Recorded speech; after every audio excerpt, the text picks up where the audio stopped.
Hi everyone, it's Rose Parker, and today we're going to talk about body acceptance in schizophrenia and psychosis. So, most of us are familiar with body positivity and the whole everyone's beautiful and love yourself as you are. And this is not quite that, it's a little bit more nuanced. When I talk about body acceptance in schizophrenia specifically, I'm talking about an understanding of the disorder and what it does to the body, and an acceptance and a radical acceptance of the body for what it is.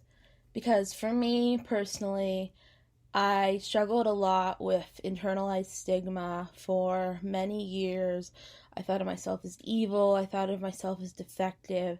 I thought of my hallucinations and delusions as a sign that I was weaker or malfunctioning. And I thought I just wanted to be normal. I wanted to be the point of the bell curve.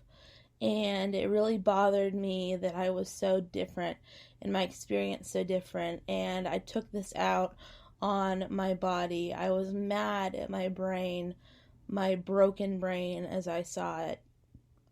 And I also struggled with disordered eating for a number of years. I mark it as starting at around the age 10, going to age 10, 11, going to age 20, 21. But there are kind of signs of it starting a little earlier. It's hard to track with this sort of stuff, especially doing it by memory. But I struggled with disordered eating for years. It started at age 11 with more restrictive symptoms mixed with some binge purge, then binging and some restrictive stuff in adolescence. And then I had bulimia for a long time in university. And that disordered eating was coming from a sense of alienation from my body and a sense of disconnect. And it was also coming from trauma, from developmental trauma, but it was multifactorial. And I had DID, which was its own issue, but the dissociation I had was also to my body. I've talked before about how I had to learn the art of interoception in therapy. And because I felt so alienated from my body and my experience, I did develop that break of not feeling like I had a part of my body. I did develop that break and not feeling like I belonged in a body at all. And just, for me, learning about what schizophrenia is, that it is a brain disorder, that it is all of the brain, that is the neuroendocrine system, that it affects your reproductive system, that it affects your metabolism, that it affects even how you process water. I mean, there's so much to schizophrenia. It affects parts of your body you would never think it does. Think that, my prefrontal cortex is affected, my occipital lobe's affected, my temporal lobes are affected, my parietal lobe's affected, all of my brain is affected. And just, this isn't something I developed because I am flawed. It is something I developed because I had genetics for it. And it is something that grew with me. Seeing it, incorporating it into my life story. I really think building the story around the schizophrenia and seeing it developing the idea of it is something that grew with me and a part of me, instead of seeing it as this alien force that I needed to fight against, seeing it as a companion that is sometimes difficult and dangerous, but also something that I can tame and learn to grow with and take inspiration from.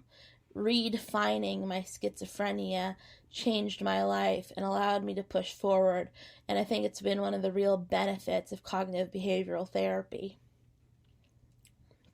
So how did I do this? Well, education is one of the biggest things. It's one reason I am so adamant about education on the neurobiology of schizophrenia on my page. I do believe that learning about what's actually going on in your brain is important, while the social aspects of schizophrenia and how it is made a disability socially is important. That's not all of it. People need to understand why their brains act the way they do. This doesn't happen in a vacuum. Our brains actually do things that are different from the way other people's brains do things. Otherwise, we wouldn't be in the situation to begin with. And I think learning to take a step back from your body and treat it as a vessel instead of something you need to master. Because I think a lot of times in our Western culture, we treat bodies as something we need to master, we need to tame. And it's very difficult when you're psychotic because your body does lose that control. In schizophrenia, you do have the psychomotor difficulties and you have the endocrine difficulties from schizophrenia, and then the medications themselves cause further endocrine difficulties. You have the uncontrollable weight gain for many people, and I had that myself.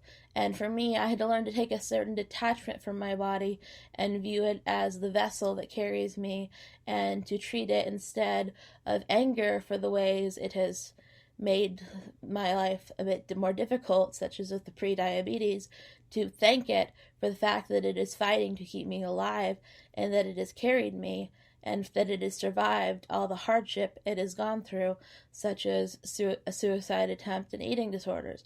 I am grateful my body has kept me alive. It is fighting to keep me alive through all the struggles it goes through with the schizophrenia and my physical disabilities. I am grateful for my body, and I am not going to be angry at it for the fact that it has struggles. And,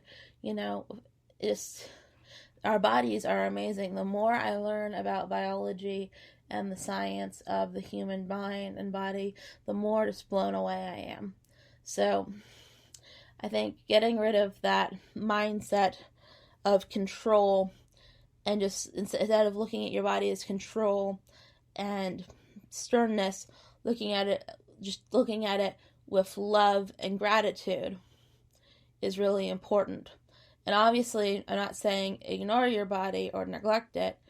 Follow your doctor's medical advice when it comes to taking care of your body. Obviously, you should exercise and eat right and do what you can to take care of your body. But don't treat it like it's a zero-sum game. Don't get angry with your body. Your body is there for you. It's not fighting against you. It's trying to help you.